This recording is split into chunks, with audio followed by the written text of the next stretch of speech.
Hello दोस्तों, क्या आप आरसीसी स्लैब की क्वांटिटी कैसे निकालते हैं सीखना चाहते हो? यस, आप सीख सकते हो बड़े आराम से बैठ के अपने अपने घर, क्योंकि यूट्यूब पे फ्री ऑफ कॉस्ट पढ़ा रहे हैं आपके अपने अविनाश सर। तो देर किस बात की है, फटाफट शुरू कर लेते हैं आज का वीडियो।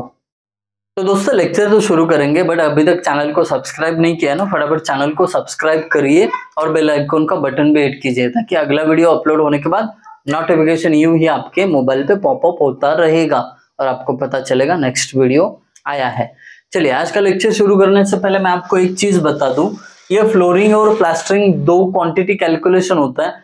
ये सेंटर लाइन मेथड में भी जिस तरह से पढ़े हैं सिंपल उसी तरीके से यहाँ पे भी करना है। तो इसके लिए मैं यहाँ पे सॉल्व करके नहीं दे रहा हूं, आप सेंटर लाइन मेथड का न्यूमेरिकल रेफर कर देना। अब तीसरी चीज आरसीसी स्लैब, या आरसीसी स्लैब भी दोनों मेथड में एक ही तरीके से निकाला जाता है। बट अभी आरसीसी स्लैब निकालने से पहले मैं आपको चीज समझाना चाहता हूं। मान लो ये आपका रूम है और इसके ऊपर ये स्लैब है, ठीक है। तो अगर आप देखोगे इसको, तो ये जो रूम के साइड वॉल्स है, एक्सटर्नल वॉल्स है, इसके बाहर स्लैब का पोर्शन एक्सटेंडेड रहता है। ये चीज आप शायद समझ गए होंगे कि एक्सटर्नल वॉल्स होते हैं, उसके बाहर स्लैब का कुछ पोर्शन एक्सटेंडेड होता है। ये पोर्शन हम अगर नहीं दिया है एक्सटेंडेड पोर्शन तो 100 mm अज्यूम करते हैं, इतना याद रखना। ओके, अब प्रोसीड करते हैं सॉल्यूशन के लिए। अब सबसे पहले तो मैं आपको बता दूं, स्लैब का क्वांटिटी निकालने के लिए ना आपको इस कैलकुलेशन की जरूरत है ना इस सेंटर लाइन प्लान की। तो मैं क्या करूंगा, ये दोनों को रफ करूंगा, बट आप पेपर में जो लिखा हुआ है उसको रफ नहीं करना, उसको एज इट इज रखो और आगे जो करने जा रहा हूं वो आरसीसी स्लैब के लिए अलग से करना। तो यहाँ पे मैं ये रफ कर देता हूं, इनकी कोई जरूरत है ही नहीं आरसीसी स्लैब के कैलकुलेशन में। तो देखिए अब मैं क्या करूंगा, एक नया स्लैब का प्लान बनाऊंगा, है ना, उसी शेप में बनेगा। ये जो आपको प्लान दिख रहा है, ये प्लान के बाहर थोड़ा सा स्लैब का पोर्शन एक्सटेंडेड होता है, जैसे कि यहां से 100 mm है तो इधर से भी 100 mm पोर्शन एक्सटेंडेड होगा। तो वही पार्ट मैं क्या कर रहा हूं, यहाँ पे दोबारा ड्रॉ कर रहा हूं। देखिए ये कुछ इस प्रकार out to out extended portion के साथ दोबारा मैं ये स्लैब का प्लान बना रहा हूं। ये क्या है, तो जब आप ऊपर से देखोगे तो स्लैब जिस तरीके से दिखेगा उसका मैंने प्लान बना दिया। अभी क्या करेंगे, इनके लेंथ्स दे देंगे इनको। अब आराम से ध्यान देके देखना, लेंथ देना बहुत इंपॉर्टेंट काम है। देखिए लेंथ्स क्या होंगे, यहाँ पे हॉरिजॉन्टल डायमेंशन इसका 3 है और इधर 3.2 है। तो सबसे पहले तो मैं इसको b बोल देता हूं। तो b क्या होगा, देखिए b इज इक्वल टू, ये हॉरिजॉन्टल 3 है इन टू इन, इधर 3.2 है, मतलब डायमेंशन क्या होगा 3 प्लस 3.2 प्लस, अब आपको 1 2 3 वॉल्स भी लेने पड़ेंगे उसमें। तो क्या होगा प्लस 3 इंटू एक वॉल का थिकनेस 0.3 है। डन। आई बात समझ में? क्या किया मैंने, पहले इतना पोर्शन उसके साथ इतना पोर्शन जोड़ दिया, फिर एक वॉल दो वॉल और ये 3 वॉल्स को यहाँ पे ऐड कर दिया। अब बचा क्या, ये साइड एक्सटेंड किया गया पोर्शन और ये साइड एक्सटेंड किया गया पोर्शन, 100 mm इधर 100 mm उधर, यानी प्लस 2 इंटू 100। ये क्यों 2 इंटू, क्योंकि दोनों साइड है इसके लिए। तो इसका कैलकुलेशन कर लेते हैं, देखते हैं कितना मिलता है।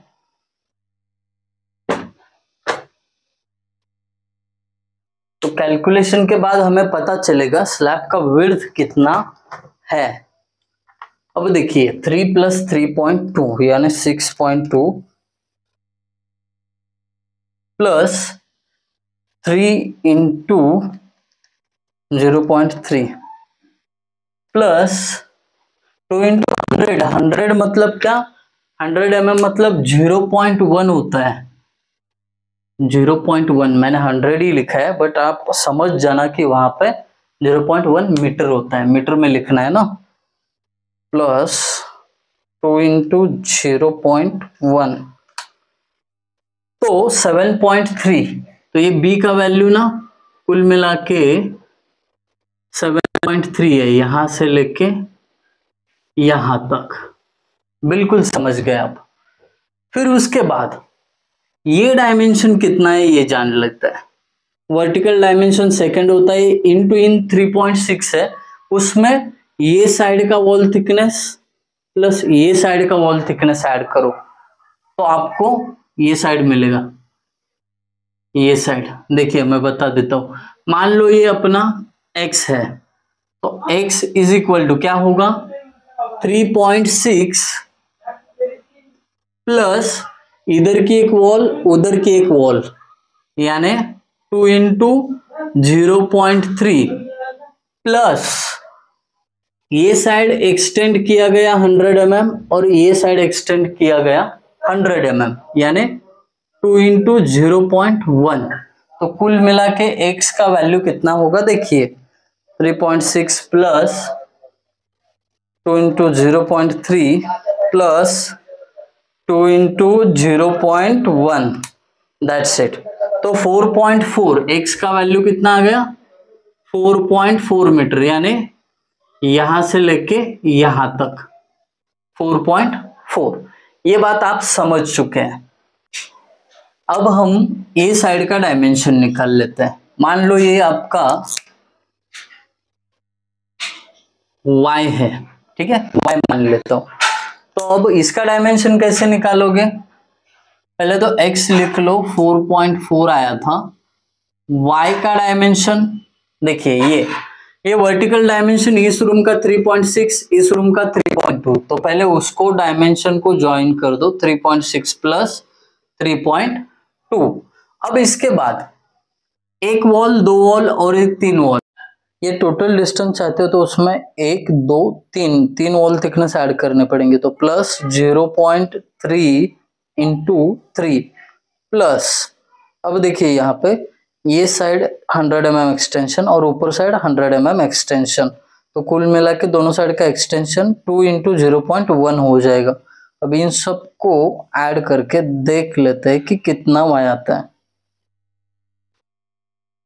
कर लेते हैं calculation. 3.6 plus 3.2 plus 0.3 into 3 plus 2 into 0.1 that's it 7.9। यानी ये जो डायमेंशन है यहां से लेके, अब ये रफ कर दे रहा हूं मैं, यहां से लेके यहां तक 7.9 है। आई बात समझ में। तो हमने क्या किया, ये पूरे स्लैब का जो प्लान है उसका डायमेंशन निकाल लिया। अब बचा ये साइड, ये साइड का डायमेंशन कितना होगा देखिए 3.7 हॉरिजॉन्टल इन टू इन है। अब इसको क्या बोले ए बोल देता हूं मैं, कुछ भी बोल सकते हो आपके हिसाब से, आप डायमेंशन दे दो। ए इज इक्वल टू क्या होगा, इन टू इन डायमेंशन हॉरिजॉन्टल 3.7 है, ओके, उसमें दोनों साइड के वॉल्स ऐड कर दो प्लस 2 इंटू 0.3, दोनों साइड के वॉल, इधर का 0.3 और इधर का 0.3, इसके लिए 2 इंटू 0.3 प्लस इधर एक्सटेंशन 100 mm का, इधर एक्सटेंशन 100 mm का, यानी 2 इंटू 0.1। तो ए का वैल्यू आपको कितना मिलेगा कैलकुलेशन करके पता चलेगा।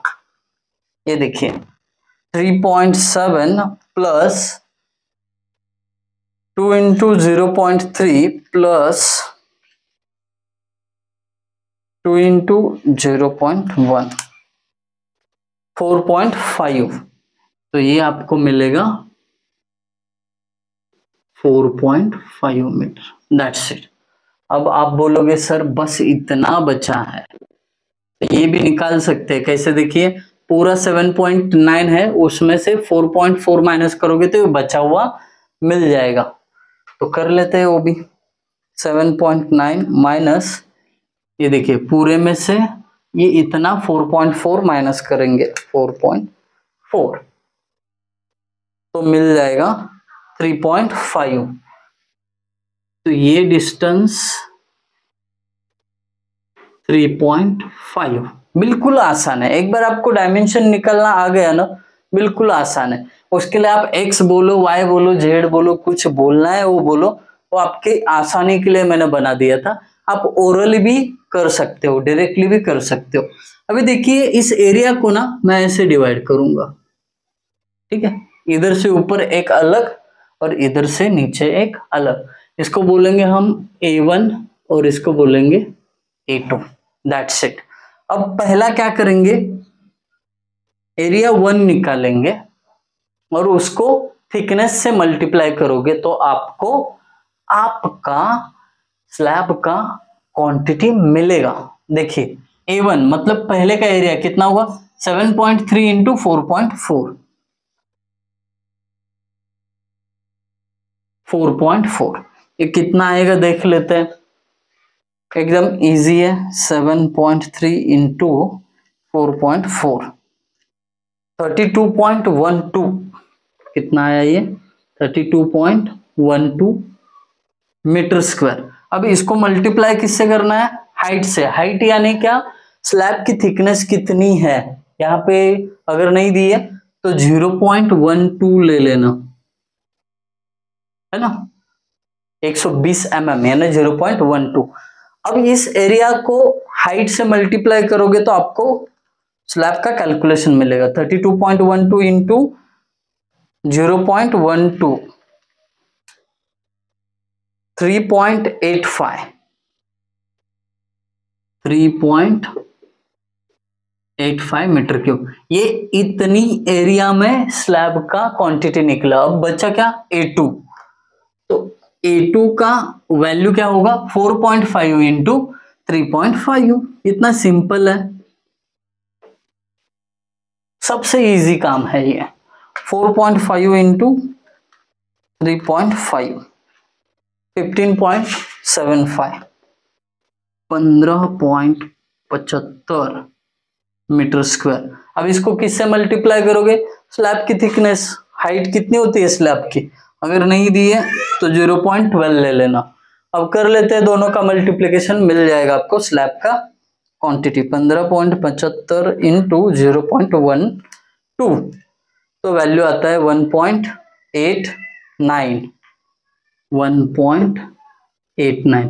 तो यहाँ पे टोटल क्वांटिटी दोनों का एडिशन करके जितना आएगा उतना होगा 3.85 प्लस 1.89 5.74।